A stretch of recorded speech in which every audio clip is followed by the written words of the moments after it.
दुबड़ी सातय की कहानी। एक साहूकार थो, उकर 7 बेटा था। ब्याह होता ही बेटा मर जाता। 6 बेटा तो अहियाँ ही मर गया। 7वां बेटा को पीछे डरता डरता ब्याह मांड्यो। ब्याह में सब बहन बेटियां ने बुलाई। सबसे बड़ी बुआ आने लगी। जद रास्ता में एक कुमार का ठहरी। कुमार हिये ढकनी घड़त हो। जद वह पूछी कि तू के करे है। कुमार बोलियो, एक साहूकार है जिका 6 बेटा तो मर गया, इब 7वां को ब्याह है, जिको ब्याह होता ही वो भी मर जासी। जद बुआ पूछी कहिया भी बच सके है के।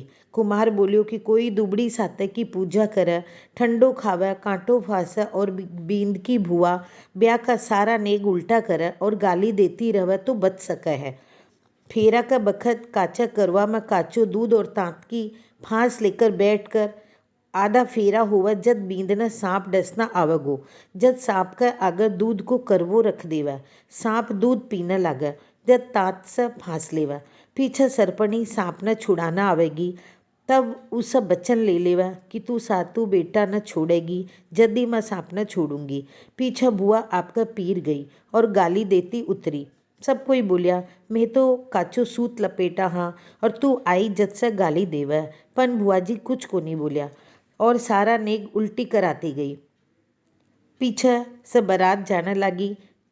जब बुआ जी बोली कि मैं तो बारात पिछले दरवाजा से निकालूंगी। सब कोई बहुत समझाया पर वह सुनी को नहीं। बारात जइया ही पिछला दरवाजा से निकलने लगी तो आगलो दरवाजो टूट कर गिर गयो। सब कोई बुआ जी की बहुत बड़ाई करने लग गया।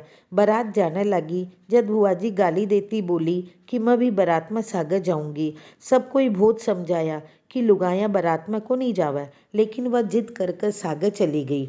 रास्ता में बड़ को बहुत बड़ो गाछ देखकर बारात गाछ के नीचे उतरने लगी तो वह उतरने को नहीं दियो और बोली, गाली काटती बोली कि बारात तावड़ा में उतारूंगी, तावड़ा माने धूप में उतारूंगी। सब कोई बहुत समझाया पर वह मानी को नहीं। बारात जब धूप में उतरी तो बड़ को गाछ टूट कर गिर गयो। सब कोई बुआ जी की बहुत बड़ाई करने लग गया। पीछे बारात जब पहुंच गई तो बुआ जी बोली कि मैं तो ढुकाओ पिछले दरवाजे से ले जाऊंगी। जइया ही ढुकाओ पिछले दरवाजे से ले जाना लग गया, आगलो दरवाजो टूटकर गिरो। पीछे बींद फेरा में बैठने लाग्यो तो बुआ जी गाली देती बोली कि मैं भी फेरा में बैठूंगी। सब कोई बहुत समझाया पर वह मानी को नहीं और काचो करवो दूध को और तात की फांस लेकर बैठ गई। आधा फेरा तो होगा। जब सांप बींद ने डसना आयो तो बुआ जी सांप का आगे करवो रखकर सांप न फांस लियो।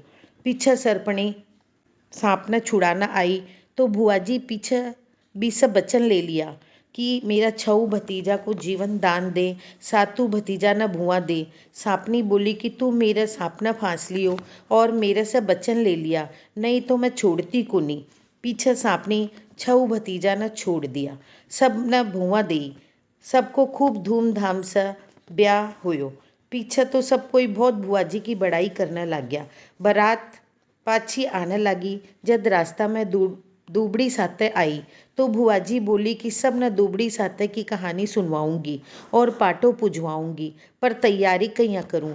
पीछे सब कोई उतरिया तो देखा कि पाटा मंडेड़ा पड़ा है, भिजोना का डल्ला पड़ा है, पूजा की सामग्री पड़ी है, झाड़ी को गाछ उग्योड़ो है। सब कोई बैठे ही बैठकर दुबड़ी साते की पूजा करी, बाणा काढ़िया, काटो फांसियो और कहानी सुनी। पीछे सब कोई आपका गांव पाछा आ गया। सब कोई साहूकार ने जाकर बोलिया कि तेरा सातू बेटा बहू आ रहा है। पहले तो बिना ने विश्वास को नहीं होयो, पण जाकर देखा तो देखता ही रह गया।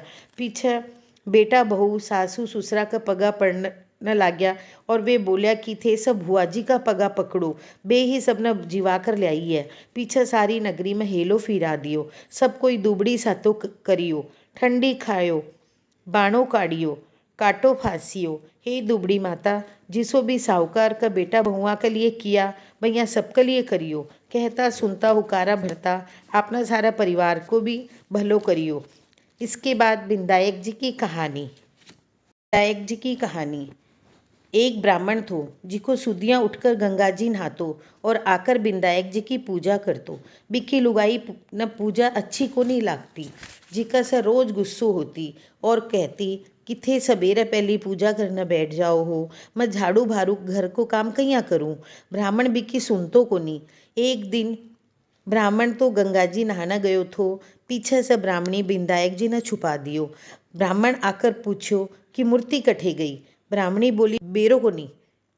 ब्राह्मण रोटी पानी कोनी खायो, कहो कि मैं तो पूजा करके ही रोटी खाऊंगा।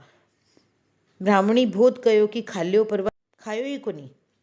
दोनों ने रोता झगड़ता देखकर बिंदायक जी की मूर्ति हंसने लगी। ब्राह्मणी गुस्सा में आकर बोली कि बा पड़ी मूर्ति। पीछे ब्राह्मण पूजा करियो। मूर्ति बोली कि मेरी सेवा करता तने बहुत दिन हो गया, कुछ मांग। ब्राह्मण बोलियो कि अन्न मांगू, धन मांगू, जितना दुनिया में सुख है सारा मांगू। बिंदायक जी ब्राह्मण ने सारा सुख अन्न धन दे दिया। ब्राह्मण मूर्ति ने मंदिर में रखकर पूजा करने लाग्यो।